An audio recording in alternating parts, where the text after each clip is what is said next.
தமிழாரம் தொலைக்காட்சியின் பிரதான செய்திகள். முதலில் தலைப்புச் செய்திகள். வவுனியா ஒருங்கிணைப்பு குழு கூட்டத்தில் தமிழ் புறக்கணிப்பு. சீறிய துரைராசா ரவிகரன் எம்பி. பெரும் அரசியல் தலைவர் நல்லகண்ணு மறைவுக்கு கஜேந்திரகுமார் இரங்கல். மூத்த அரசியல் தலைவர் நல்லகண்ணுவின் உடலுக்கு ஸ்ரீதரன் எம்பி அஞ்சலி. போதைப்பொருள் கடத்தற்காரருக்கு உதவிய போலீஸ் அதிகாரி பணியிடை நீக்கம். 1 மணி நேர சேவைக்கு 7,000 ரூபாய் பாலியல் விடுதியில் சிக்கிய மருத்துவர்.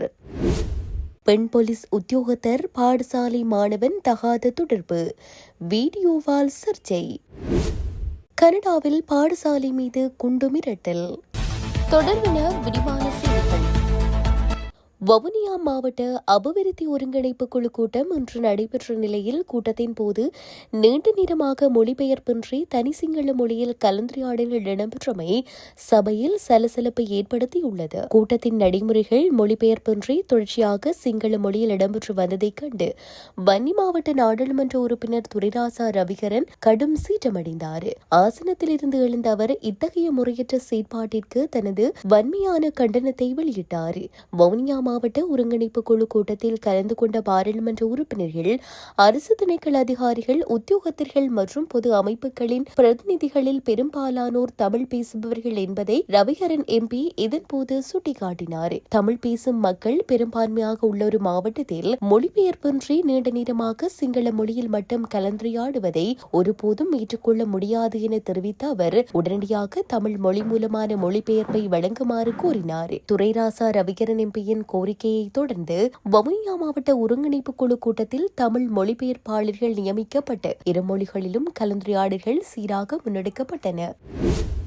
இந்திய கம்யூனிஸ்ட் கட்சியின் மூத்த தலைவர் நல்லகண்ணுவின் மறைவிற்கு தமிழ் தேசிய மக்கள் முன்னணியின் தலைவரும் நாடாளுமன்ற உறுப்பினருமான கஜேந்திரகுமார் பொன்னம்பலம் இரங்கல் தெரிவித்துள்ளார். அவரது இரங்கல் செய்தியில், இந்திய கம்யூனிஸ்ட் கட்சியின் புகழ்பூத்த மூத்த பெரும் தலைவர் நல்லகண்ணு ஐயா அவர்கள் தனது 101வது வயதில் தனது மூச்சை நிறுத்திக் கொண்டார் என்ற செய்தி ஈழத்தமிழ் மக்களை பெரும் துயரத்தில் ஆழ்த்தியுள்ளது. 2009ஆம் ஆண்டு தமிழ் தேசத்திற்கு எதிராக ஸ்ரீலங்கா அரசு ஈவிரக்கமற்ற யுத்தத்தை நடாத்தி தமிழின படுகொலையை நிகழ்த்தி கொண்டிருந்த போது தமிழகம் அதற்கெதிராக கொந்தளித்தது. அப்போது தமிழகத்தின் பல்வேறு கட்சிகளையும் ஒருங்கிணைத்து மக்களை ஒன்று திரட்டி பெரும் போராட்டங்களை நடத்திய இலங்கை தமிழர் பாதுகாப்பு இயக்கத்தை தோற்றுவித்ததில் நல்லகண்ணு ஐயா ஆற்றிய பங்கு அளப்பெரியது. பதவிகளை பெற்றிட விரும்பாத பெருந்தகையாளராக வாழ்ந்து மறைந்தவர். இந்திய மக்களை மாத்திரமல்லாமல் ஈழத்தமிழர்களையும் நெஞ்சிருத்தி வாழ்நாள் பூராகவும் செஞ்சூரியனாக ஒளிர்ந்த நல்லகண்ணு ஐயாவிற்கு தமிழ் தேசிய பேரவையினராகிய நாம் ஈழத்தமிழ் மக்களின் சார்பில் எமது செவ்வஞ்சலியை சிரம் தாழ்த்தி தெரிவித்துக் கொள்கின்றோம் என்றுள்ளது. சென்னை சிபிஐ அலுவலகத்தில் வைக்கப்பட்டுள்ள இந்திய கம்யூனிஸ்ட் கட்சியின் மூத்த தலைவர் நல்லகண்ணுவின் உடலுக்கு பாராளுமன்ற உறுப்பினர் சிவஞானம் ஸ்ரீதரன் நேரில் சென்று அஞ்சலி செலுத்தினார். நல்லகண்ணு உடல்நலக்குறைவால் நேற்று புதன்கிழமை காலமானார். இந்நிலையில் அவரது உடல் இறுதி அஞ்சலிக்காக சென்னையில் உள்ள சிபிஐ அலுவலகத்தில் வைக்கப்பட்டுள்ளது. மூத்த தலைவர் நல்லகண்ணுவின் மறைவிற்கு அரசியல்வாதிகள் பலரும் இரங்கல் தெரிவித்து வருகின்றனர். முதல்வர் ஸ்டாலின் உட்பட பல்வேறு அரசியல் கட்சி தலைவர்கள், முக்கிய பிரபலங்கள் அவருடைய உடலுக்கு அஞ்சலி செலுத்தி வருகின்றனர். அந்த வகையில் பாராளுமன்ற உறுப்பினர் சிவஞானம் ஸ்ரீதரன் தமிழகத்திற்கு சென்று நல்லகண்ணுவின் உடலுக்கு அஞ்சலி செலுத்தினார். சிறைச்சாலைக்குள் இருக்கும் போதைப்பொருள் கடத்தற்காரருக்கு கையடக்க தொலைபேசிகளை கடத்த உதவிய குற்றச்சாட்டில் காவல்துறை சர்ஜன் ஒருவர் உடனடியாக அமலுக்கு வரும் வகையில் பணி இடைநீக்கம் செய்யப்பட்டுள்ளார். பிங்பத்தை காவல்துறை நிலையத்தில் நீதிமன்ற கடமைகளுக்காக நியமிக்கப்பட்டிருந்த சர்ஜன் ஒருவரே இவ்வாறு தண்டனைக்குள்ளாகியுள்ளார். களுத்துறை சிறைச்சாலையில் தடுத்து வைக்கப்பட்டுள்ள துபாய் கயான் என்ற பிரபல போதைப்பொருள் கடத்தற்காரரின் சகா ஒருவருக்காகவே இந்த தொலைபேசி கடத்தல் திட்டமிடப்பட்டுள்ளது. பொருள் வைத்திருந்த சந்தேக நபர் ஒருவரின் மலக்குடலில் 2 கையடக்க தொலைபேசிகளை மறைத்து வைத்து சிறைக்குள் கடத்த திட்டம் தீட்டப்பட்டுள்ளது. இதற்கு உடந்தையாக இருந்த சர்ஜன் வாதுவையை சேர்ந்த கடத்தற்காரரின் நெருங்கிய சகாவிடம் இருந்து ஒரு தொலைபேசிக்கு 5,000 ரூபாய் வீதம் மொத்தம் 10,000 ரூபாயை கையூட்டலாக பெற்றுள்ளார். கிடைக்கப்பெற்ற ரகசிய தகவலின் அடிப்படையில் பிங்பத்தை காவல்துறை நிலைய பொறுப்பதிகாரியின் உத்தரவின் பேரில் முன்னெடுக்கப்பட்ட சோதனையின் போது குறித்த சந்தேக நபரிடமிருந்து 2 தொலைபேசிகள் உடல்கள் மீட்கப்பட்டன. விசாரணையின் போது சர்ஜனின் தலையீடு மற்றும் கையூட்டல் விவகாரத்தை சந்தேக நபர் ஒப்புக்கொண்டார். பணி நீக்கம் செய்யப்பட்டுள்ள இந்த சர்ஜன் ஏற்கனவே களுத்துறை தெற்கு காவல்துறை நிலையத்தில் பணியாற்றிய போதும் பல்வேறு ஊழல் குற்றச்சாட்டுகளை எதிர்கொண்டவர் என சிரேஷ்ட காவல்துறை அதிகாரிகள் தெரிவித்துள்ளனர். இச்சம்பவம் குறித்து பாணந்துறை காவல்துறை பிரிவினர் மேலதிக விசாரணைகளை முன்னெடுத்து வருகின்றனர். முல்லேரியா காவல் பிரிவுக்குட்பட்ட அப்பத்தல பகுதியில் ஹோமியோபதி சிகிச்சை நிலையம் என்ற போர்வையில் இயங்கி வந்த பாலியல் விடுதி ஒன்றை மேல் மாகாணத்திற்கு குற்றத்தடுப்பு பிரிவினர் முற்றுகையிட்டுள்ளனர். சுற்றி வளைப்பின் போது 3 சந்தேக நபர்களும் விடுதி நிலையத்தின் உரிமையாளர் ஹோமியோபதி மருத்துவர் ஒருவரும் கைது செய்யப்பட்டுள்ளதாக காவல்துறையினர் தெரிவித்தனர்.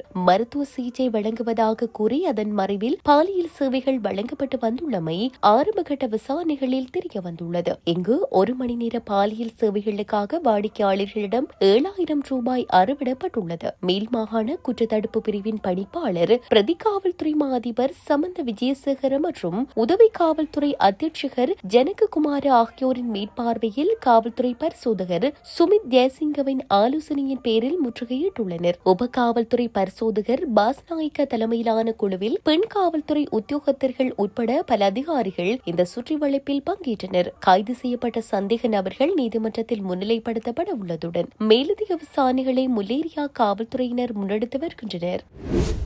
கல்கிச போலீஸ் நிலையத்துடன் இணைக்கப்பட்ட பெண் போலீஸ் உத்தியோகத்தர் ஒருவருக்கும் 14 வயதுடைய பாடசாலை மாணவன் ஒருவருக்கும் இடையில் நிலவியதாக கூறப்படும் காதல் தொடர்பு குறித்து விசேட போலீஸ் விசாரணைகள் ஆரம்பிக்கப்பட்டுள்ளன. குறித்த பெண் போலீஸ் உத்தியோகத்தர் கல்கிச போலீஸ் நிலையத்திற்கு இணைக்கப்படுவதற்கு முன்னர் அங்குலான போலீஸ் நிலையத்தில் பணியாற்றியுள்ளதாக கூறப்படுகிறது. மொரட்டுவை போலீஸ் குடியிருப்பில் தங்கியிருந்த போதே குறித்த மாணவருடன் காதல் தொடர்பை ஏற்படுத்திக் கொண்டுள்ளார். இக்காதல் தொடர்பு மற்றும் அவரது நடத்தை குறித்து சந்தேகம் ஏற்பட்ட அடுத்து சில வாரங்களுக்கு முன்னர் அவர் கல்கிசை போலீஸ் நிலையத்திற்கு இடமாற்றம் செய்யப்பட்டுள்ளார். திருமணமானவரான பெண் போலீஸ் உத்தியோகத்தருக்கும் மாணவருக்கும் இடையிலான காதல் தொடர்பு வீடியோ காட்சியொன்றின் மூலம் அம்பலமாகியுள்ளதாக கூறப்படுகிறது. சம்பவம் குறித்து போலீஸ் சிறுவர் மற்றும் மகளிர் பணியகம் விசாரணைகளை மேற்கொண்டு வருவதாக போலீஸ் ஊடக பேச்சாளர் உதவி போலீஸ் அத்தியட்சகர் FU வுட்லர் தெரிவித்தார். கனடாவில் அமைந்துள்ள ஓர்கிட் இடைநிலை பள்ளி இன்று முழு நாளும் மூடப்பட்டுள்ளதாக அறிவிக்கப்பட்டுள்ளது. இது தொடர்பாக இரவு நேரத்தில் வந்த குண்டு மிரட்டல் மின்னஞ்சல் காரணமாக இந்த நடவடிக்கை எடுக்கப்பட்டுள்ளது. நகரின் மேற்கு பகுதியில் உள்ள ஒரு பள்ளிக்கு குண்டு மிரட்டல் உள்ளடங்கிய மின்னஞ்சல் அனுப்பப்பட்டதாக தகவல் கிடைத்ததை அடுத்து அதிகாரிகள் உடனடியாக சம்பவ இடத்திற்கு சென்றுள்ளனர். தற்போது காவல்துறையினர் பள்ளி கட்டடத்தின் உள்ளும் புறமும் முழுமையான சோதனைகளை மேற்கொண்டு வருகின்றனர். போலீசார் சம்பவ இடத்தில் இருப்பதனால் பள்ளியை தற்காலிகமாக மூட தீர்மானித்துள்ளது. இந்நிலையில் இன்று பள்ளியில் நடைபெறவிருந்த வாலிபால் போட்டியுடன் இந்த மிரட்டல் தொடர்புடையதாக தகவல் வெளியாகியுள்ளன. அதனால் அந்த போட்டி ஒத்திவைக்கப்பட்டு பின்னர் புதிய தேதியில் நடத்தப்படும் என கூறப்படுகிறது. ஆனால் இந்த தகவலை காவல்துறை இதுவரை உறுதிப்படுத்தப்படவில்லை. இத்துடன் செய்திகள் யாவும் நிறைவு பெறுகின்றன. மேலதிக செய்திகளை அறிந்து கொள்வதற்கு www.tamilaram.com எனும் இணையதளத்தை பார்வையிடுங்கள்.